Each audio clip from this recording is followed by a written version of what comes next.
So this is going to be a neutralization reaction, okay, with acid and alkali. Okay, so you need to know that acid, okay, plus alkali gives you salt and water. That is very important. Okay, that's first knowledge that you need to know. Okay, acid plus alkali gives you salt and water. So in this particular experiment, you are going to determine the concentration of the solution. Okay, you're going to determine the concentration of the solution um, when you are doing the titration. So they mentioned that Fa1, okay, is going to be a solution, okay, which is going to be sodium hydroxide, which is going to be the base or the alkali, and Fa2 is going to be the acid, okay, and the information that is given over here is going to be the concentration in gram per dm cube. So it's important to change this into mole per dm cube. Okay, so I want you to calculate now.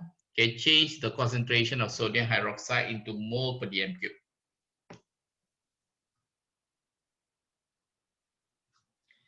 6 gram. So change it 6 divided by sodium hydroxide 23, 16, 1. 6 divided by 40.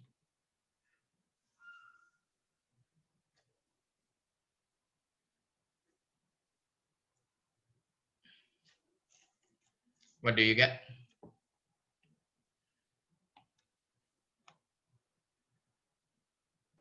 0.15.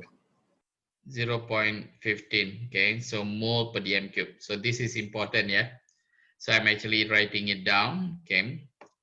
Now, so you have Fa2, okay, which is ACl. Okay, ignore the part when they say this solution is also used for question 2 and 3. Okay, ignore that. And we are actually using a methyl orange indicator. Now, just now, I have also shared this document with you. Okay, please actually go through this document. It contains all the important indicators that we will use for your syllabus, okay, which is phenolphthalein, methyl orange, bromophenol blue, thymolphthalein, and thymol blue. Okay, slightly different than what you used to do. Okay, I think the one that we always use is phenolphthalein and methyl orange. Okay, but I want you to give more importance towards methyl orange and the others other than phenolphthalein. Because when we check, okay, in the recent papers, okay, phenolphthalein is rarely being used as one of the indicator. So when I did further checking, when I checked the syllabus, I think they have even removed phenolphthalein from the syllabus. Yeah, but of course, under the syllabus, they mentioned that the list of chemicals is not only comes from the syllabus. Yeah, it can be also coming without the. It can come apart from the list that is given. But in the past, phenolphthalein is always there, okay, but now they have removed. Okay, one of the reason when I try to actually go and find out further, okay, I think in recent development in 2009 or something like that, they have found out that phenolphthalein is actually a bit carcinogenic. Okay, it can cause cancer, but not actually when we are using the phenolphthalein indicator, because the indicator alone, okay, during the preparation, uh, the concentration is quite less. Okay, so when we actually using or when we actually accidentally smell the phenolphthalein, is still okay. Yeah, but what happened is actually when you are preparing the phenolphthalein, so we are talking about the lab assistants. When they are preparing the phenolphthalein, okay, they have found out that while the preparation is taking place, yeah, there's a safety concern, because okay, it is possible to cause cancer, okay, when we are preparing phenolphthalein. This is what I actually found out recently as well. So I think that is one of the maybe one of the concern of why we are not using phenolphthalein in the recent papers. Okay, of course, when we are doing the IGCSE papers and CIE papers, because we are using the past year papers, so of course, most of it is actually we are using phenolphthalein. And one of the reason why we are using phenolphthalein often, okay, is because I think the color change, okay, it's quite easy to detect, because the pH range is from 8.3 to 10. So when it's below 8.3, okay, it's actually colorless. So From colorless, the moment it changes into pink, is very easy. So that is actually what we call as endpoint. Endpoint is where you have a color change. Okay, so that is very easy to actually identify. But now, okay, we are noticing that, okay, the trend is more towards metal orange. Okay, metal orange, but the color change is quite difficult. Okay, that's why we actually wondering why nowadays they actually try to use metal orange, even though the color change like red to yellow or yellow to red. It's quite difficult to see why they're using that. But now I told you, probably it's because of the health concern. Okay, therefore, okay, please actually take note. Okay, if we are for this experiment, we are actually using metal orange. So metal orange is actually below 3.1 is red in color.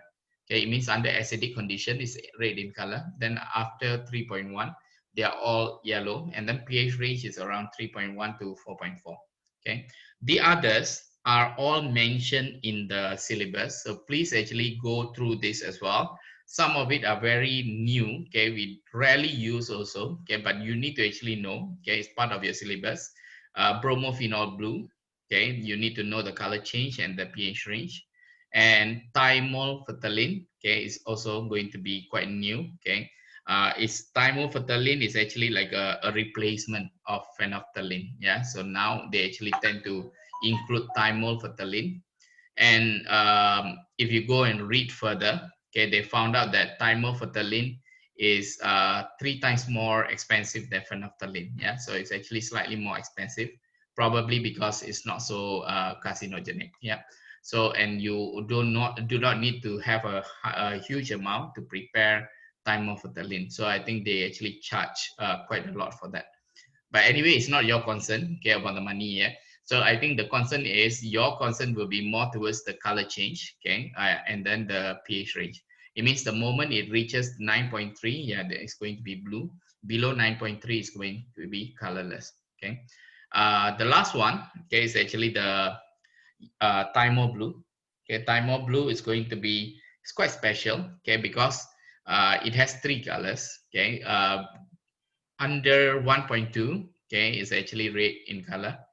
Above 1.2 until 8, okay, they actually give you the yellow color. After 8, okay, it's going to give you blue.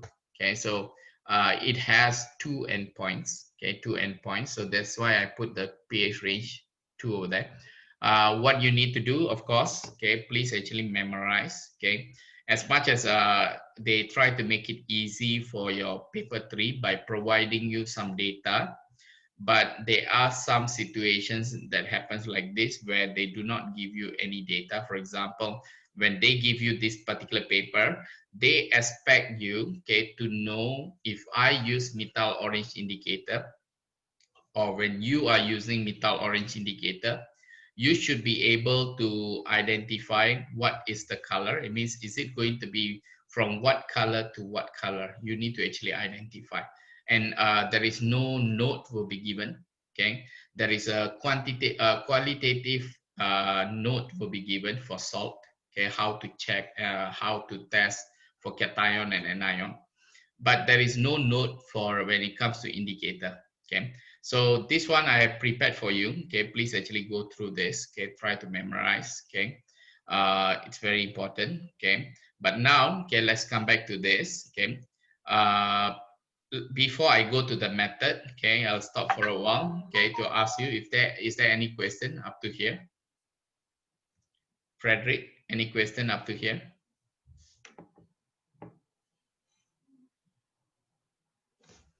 No, sir. No. Wait, will the pH indicator list will be in the AIS? Currently, I didn't actually upload any of the document for today in AIS. I will actually upload today. Okay, but the one that I actually, you can check your WhatsApp. I have actually sent it to you. So there are 2 documents and 2 videos that I sent to you in the group. So it's actually available there. You can actually have a look. So total, I have sent to you 4, okay, 2 documents, PDF document, and 2 YouTube videos, okay, on how to see, because when there is a color change, okay, when it comes to metal orange indicator, there is actually red to become yellow, or there is also the part that is yellow trying to become red, depending on what you put, okay, in the conical flask, okay. So it's quite difficult to see the colors, okay. So I've actually looked online and I came across two videos. One is actually about how to see the endpoint when it's changing from red to yellow. Another one, how to see the endpoint when they are changing from yellow to red. You can actually go through that, and what are the procedures that we need to follow is also there, okay. When we do titration, okay, I'm very sure during IGCSE you have learned this. You need to actually do it to as accurate as possible, okay, until to the range that you need to actually do drop by drop, okay, drop by drop. Later I will actually discuss about that. Okay, now, okay, let's actually look at the method. Okay, so you have FA2. FA2 is going to be, we are going to do dilution. Okay, so the FA2 just now I told you just now is acid. So what they actually going to do over here, they took 10 cm cube of FA2. So let's say I put this is going to be FA2. They took 10 cm cube of FA2. It means let's say this is 10 cm cube. The entire thing is 10 cm cube. Okay, they took everything and put it in a 250 cm cube volumetric flask. Okay, this is 250 cm cube. So if I put 10 cm cube means it will be like this. Okay, a little bit only. So 250 cm cube, there is a mark over there. So what they have done, they will actually go and add water up to that mark. It means roughly they put 10 plus 250, 240, okay, water, 240 cm cube of water. So you are going to get the entire solution is going to be some sort of a diluted solution of Fa2. Okay, so this one we are going to label it as Fa3. Okay, so we have diluted. And after that, we shake the solution thoroughly. It means if you have number of moles, okay, let's say 3 moles over here, I'll just give you a random number. It means here, when I just simply put, there was 3 dots. But now, when I shake it, so it's going to become 3 dots starts to spread. Okay, if you have 5 dots, it means there are 5 dots started to actually spread around. Okay, so you mix thoroughly. And then label, okay, we already label. After that, we are going to actually do a titration. So for the titration, we are going to fill the burette with Fa1. Fa1, you can see over there is alkali. So let's say I'm going to actually put, okay, I'm going to draw a burette. Okay, let's say I just put like this. Okay, this is burette. And I'm going to actually put the inside the burette, I'm going to actually put Fa1. Fa1 is the alkali, which is going to be NaOH. And I'm going to pipette 25 cm cube of Fa3. So it means here, I'm not going to actually take the entire 250. Out of this 250, I'm only going to take 25 cm cube. So it means I'm not going to take the entire 1, 2, 3, 4, 5. Maybe I'm taking one portion of it. Okay, one portion of it. So to become 225 cm cube, it means I'm actually putting this in a conical flask. Maybe only one. Okay, so this one is still Fa3. Okay, still Fa3, but only 25 cm cube. So I'm just going to put it here. So this is going to be HCl. So I'm going to actually do the titration, but before I do the titration, they have added methyl orange. Okay, they've added methyl orange, few drops. So now I want to ask you, Yiwen, what do you think the moment I add methyl orange into HCl, what is color that I expect to see? What do I see? Imagine this is your eyes. What color do you see? Yiwen? Red. Okay, correct. Okay, you can see, okay, metal orange, okay, below 3.1, it means we are expecting to see something that is red in color, okay. So here, okay, the color is going to be red. And when we do titration, it's going to become from acid to become more alkali. Okay, the pH is increasing. So it's going to be, we are going to actually look for the change when we do the titration. We are looking for red to become yellow. Okay. Now, what they have done, they say that first perform a rough titration. Okay, this is very important. When you do a rough titration, okay, ignore this part. Later we will come to this when we do the calculation. But now, when I do the rough titration, normally what will I do is we will not do any kind of a titration that is going to be very careful or something like that. No. Okay, what we will do is we just will turn this, okay, we will open, and then we allow the sodium hydroxide to drop, okay, to HCl until, okay, we can actually see the color change from red to yellow. Okay, so it's a very rough titer. Okay, it's very rough titer. And I'm going to actually give you a value, and I want all of you to write this value. Let's say you do this, and this is not the accurate titer. Okay, so I'm going to actually make it rough. Okay, so the rough titer that I'm going to get over here is going to be, let's say, is 27. Now, the first thing that you need to do over here, the common mistake, yeah, the common mistake is just when students actually just write 27 cm cube. Okay, please do not do this. .00. Please do this. Okay, so it means if it is 27, so 27.00. 27.2, then please write down 27.20. It is very important.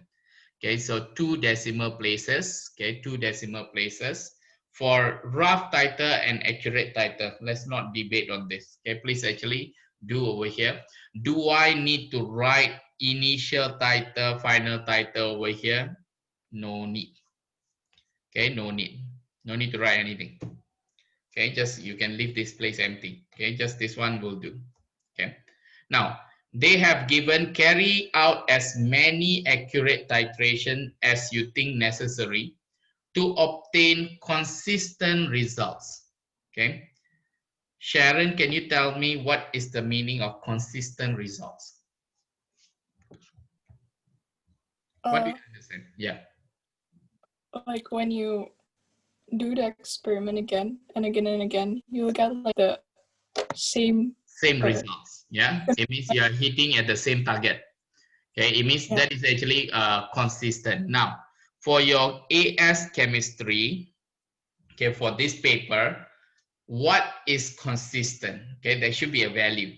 Okay, the value that we deem it as consistent is if you have one reading and you have another reading, the difference between them should not be greater than 0.10 cm cube.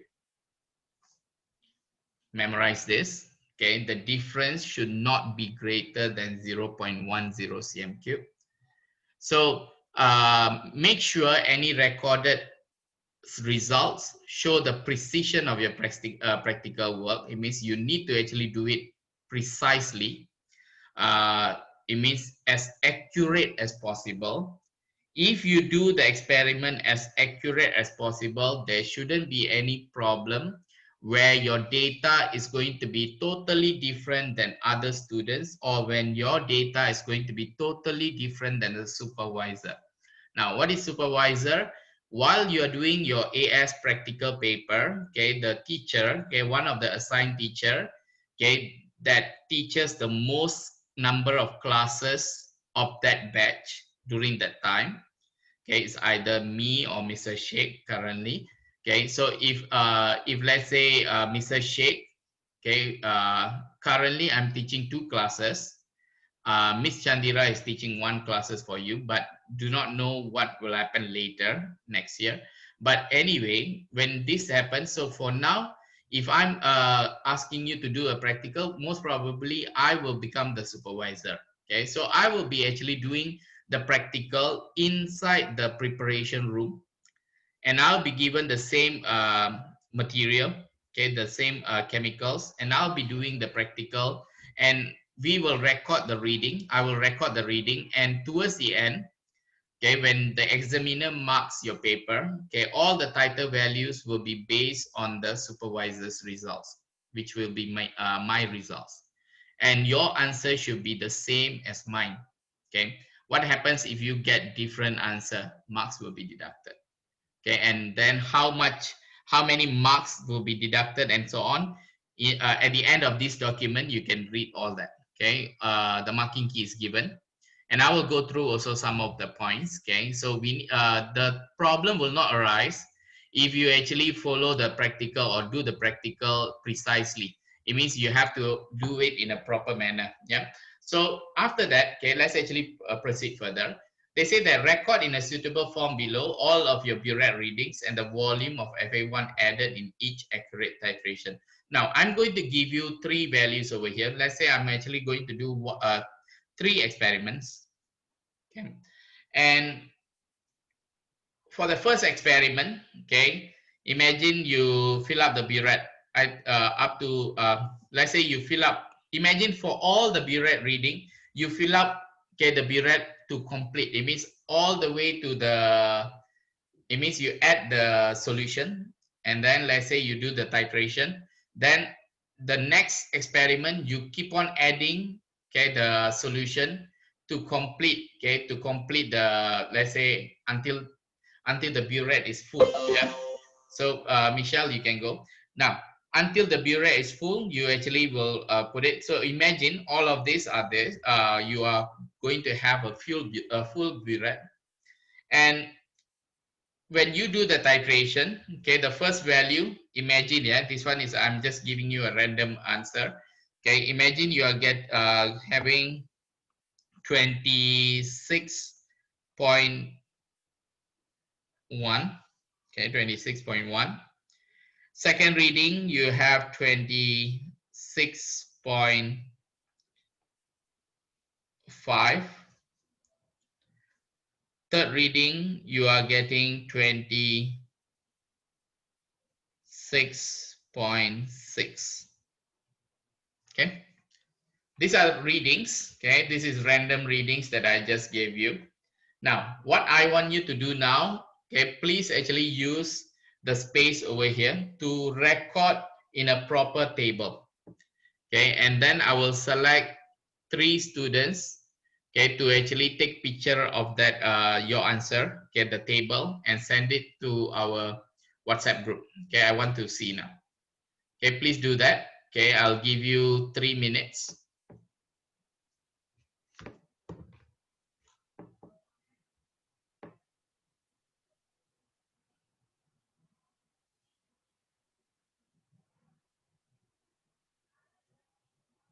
Okay, I want Frederick to take picture and send.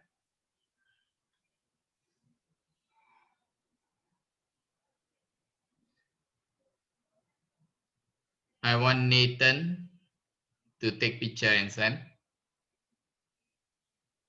Okay, sir. Audrey, I want you to take picture and send. Michelle V, I want you to take picture and send the table.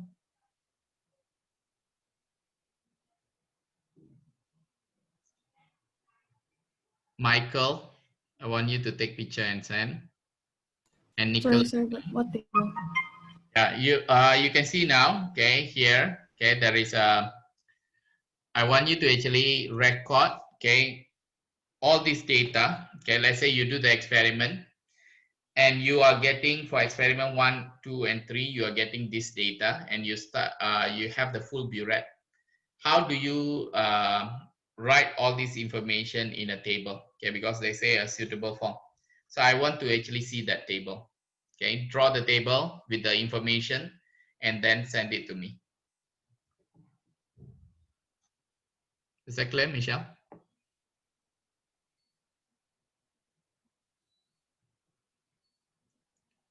Okay, that doesn't mean the others no need to do anything. Okay, please do.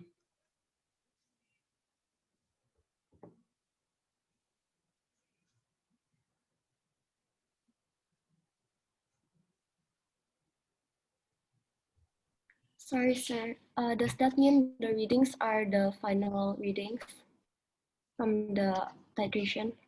What will be the final reading? So that one you decide, because imagine that I'm actually taking it from the full burette. So of course the last one will be the final reading. It means I'm taking it from full burette, and that is the titer. It means the value that I'm actually going to have. So these are my titer. Titer 1, titer 2, titer 3.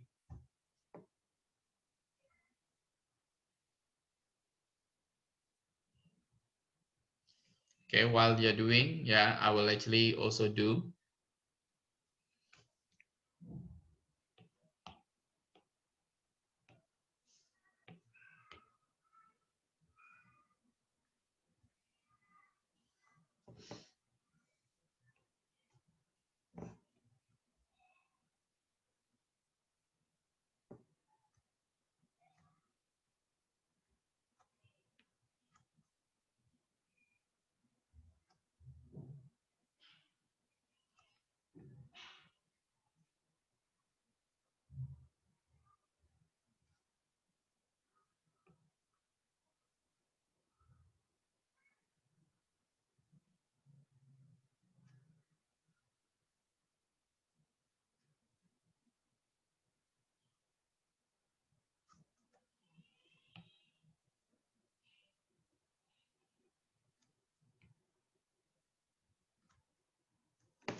Okay, what I wrote is not correct, yeah.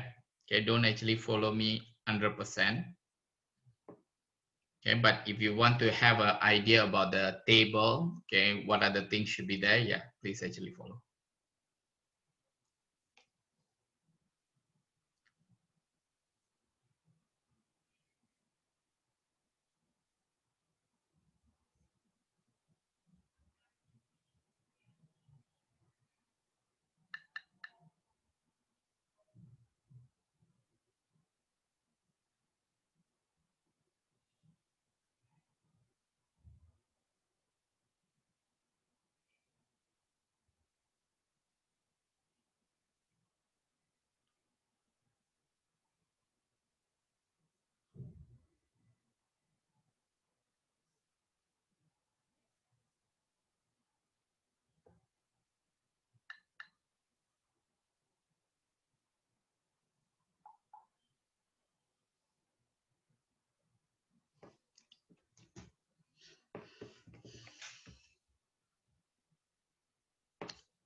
Okay, guys, I'm still waiting for your picture. Hurry up. Send directly to the group WhatsApp. So do you need to use ruler? No need. Okay, but during the exam, please use.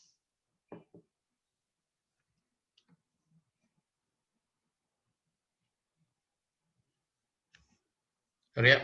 Those 5 students that I've selected, hurry up.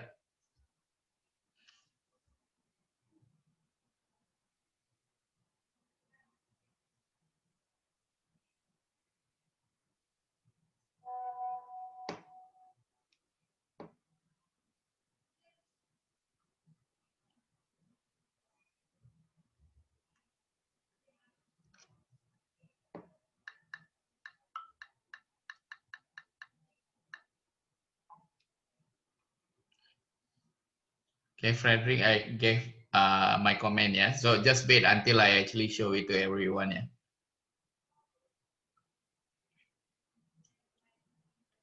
Don't wait for me to actually fill up this, yeah. You need to fill up yourself.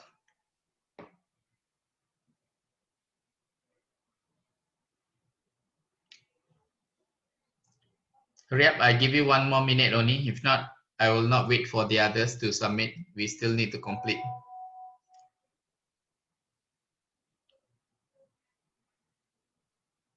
Okay.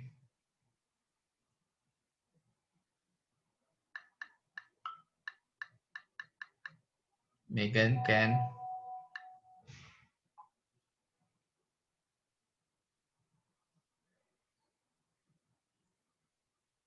Nathan, why you didn't write the data? I gave you the data already. Oh yeah, I forgot. It's okay, it's okay. No need to actually send again. Okay, I'll show you in a while. Nicholas Chai, hurry up.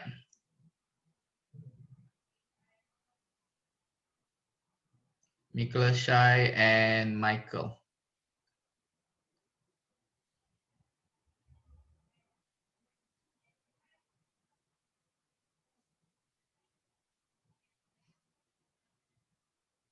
Yeah, Josh can.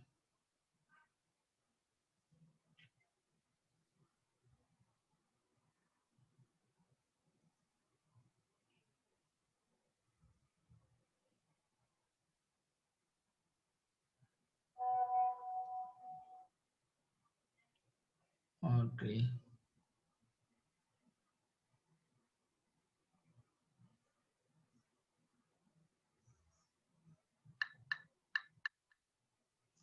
Okay, those people that have sent me the data, you just see if, okay, I'm giving you the, later you double check yourself, okay? What are the things that I actually mentioning it wrong? Those, okay, who didn't submit also, you please check, okay, on those submissions. And then maybe we can discuss, okay, later why it's considered to be wrong.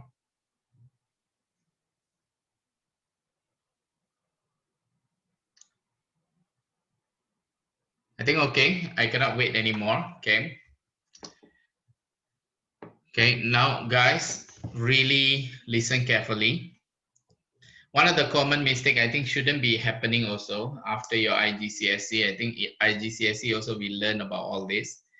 Your initial burette reading will never be 50.00 50. Okay, it will not be going to be 50. So even though you fill the burette, okay, it's going to be the initial reading is going to be 0, but not 0 alone. It's supposed to be 0.00. Okay, 0.00 what? You must write down here cm cube. You must write down cm cube. You must write down cm cube here. Take this more seriously, yeah. Okay, so this one is every year. Even though we remind all this, okay, still the same issues. Okay, imagine now I'm doing this, so final reading is 26.10. So the title will be final minus initial, so you are going to get this.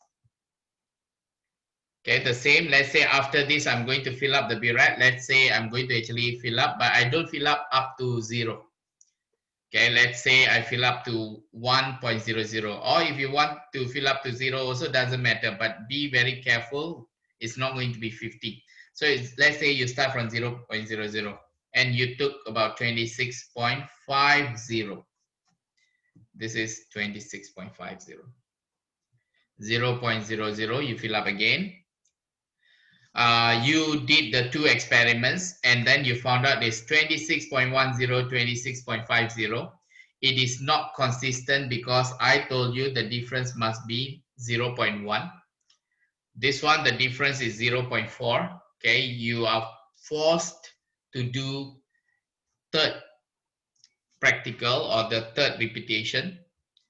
Do remember, you can never use the rough titer, okay, as your accurate titer. Once you actually put the rough titer over there, this one should not be counted when you select your accurate titer, even though they are close to this. Let's say 26.50 and then you get 26.60 over here in your rough titer. You cannot use that value. Okay, take note of that. So once you have this, okay, you are going to get, let's say 26.60, and you should be very happy because the difference is going to be 0.1. Now, additional thing that I want all of you to do, must do, yeah, not I want only, must do. You write down selected titer. Okay, selected titer. You tell us which titer that you will use for the calculation, the one that is more precise. So I'm going to use this. I am going to use this. Now I will tell you why this thing is important. Okay, you go to the marking key. Now, if you go to the marking key, it is written over there, 2 burette reading, at least, yeah, 2 burette reading and a titer for the rough titration. Initial and final burette readings, okay, must have 2 or more accurate titrations. Okay, what they mean by accurate titration means difference by 0.1. And then you must have appropriate heading, appropriate units. If you miss the CMQ, you will get into problem over there.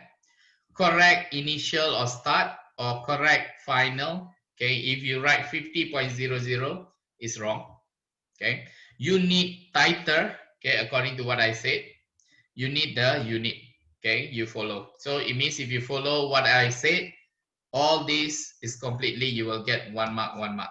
Okay, now all accurate burette readings are recorded to the nearest 0.05. It means that, okay, please follow the 2 decimal points. Okay, 2 decimal points.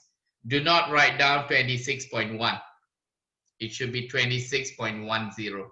Okay, and then the final must be within this. Okay, I already discussed with you. And these are the things that I mentioned about the supervisor's value. Now, if the supervisor's value, okay, if let's say the difference is between 0.8, the difference, they will give you 1 mark. But when your difference is quite less, it means you are very close to the supervisor's value, you will get additional mark. So what we want to do is we want to get all these 3 marks. Okay, if you are using the correct procedure, the correct way of doing the experiment, you will definitely get the full mark. Okay, so please actually check. Okay, there is another one that I wanted to actually show you. Workings must be shown or ticks must be put, okay, next to the 2 or more accurate titles selected. This is the part that I'm teaching you now. Can you see must?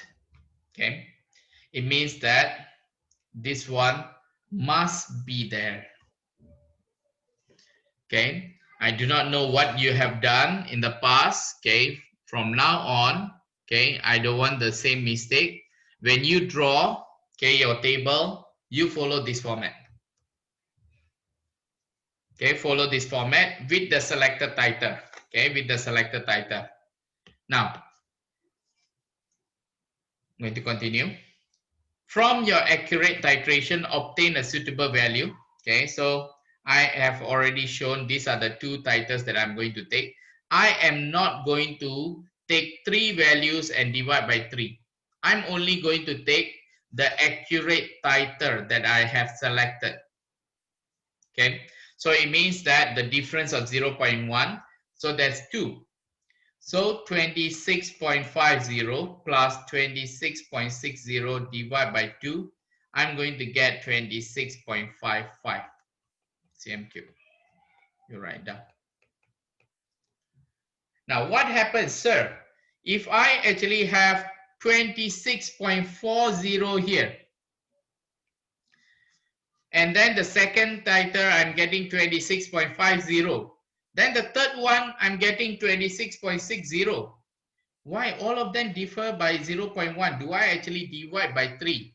Now this question should not even arise, because if you follow me closely, I told you that, okay, the moment you have, okay, the difference of 0.1, that's the time that you decide to stop. It means the moment you have 26.40, the moment you get 26.50, you do not need to do number 3. You no need to do number 3. It means you stop over there. It means that I'm going to select this one and this one. So 26.40 plus 26.50 divided by 2. That's it. I hope you understand what I'm trying to say. Given, is that clear? Yeah. Okay.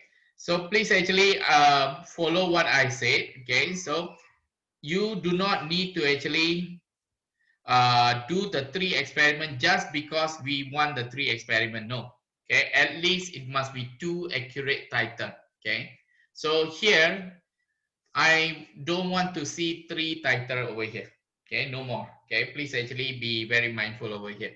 And then they mention about 2 decimal places. Let's say you calculate and suddenly you have different or something. Yeah, please. Okay, even though you get 26.10, another one you get very accurate 26.10. Okay, don't go and write down over here 26.1. Still 26.10. But you still need to show 26.10 plus 26.10 divided by 2 equals to 26.10. Please show. Okay, we don't have a lot of time, only 9 more minutes. Okay, let's actually start with the calculation. Now, give all these answers in proper significant figures. Okay, please calculate the number of moles of sodium hydroxide, okay, in the volume of Fa1 calculated in B.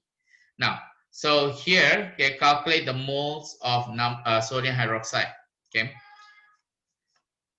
if I take this information,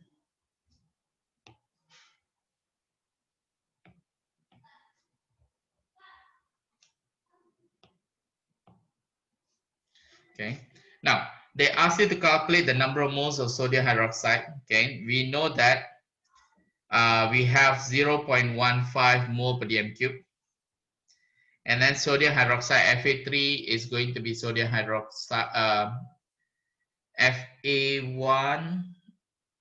Fa3 is going to be the ACl. Fa1 25 cm cube.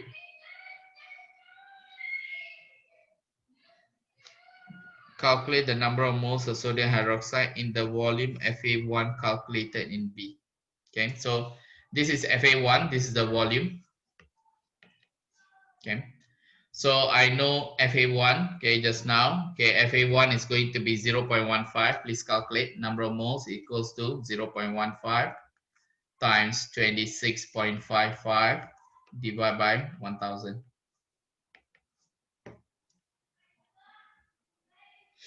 Wilson, what's the answer?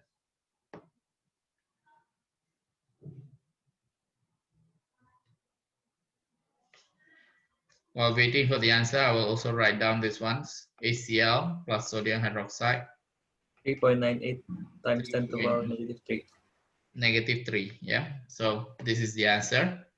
So I'm going to write NaCl plus H2O, and then all aqueous liquid. Now, deduce the number of moles of hydrochloric acid that reacted with sodium hydroxide into, okay? So if this is number of moles of sodium hydroxide, it means this one must be the same because 1 to 1. So number of moles of ACl must be the same as number of moles of NaOH. So it means 3.98 times 10 negative 3.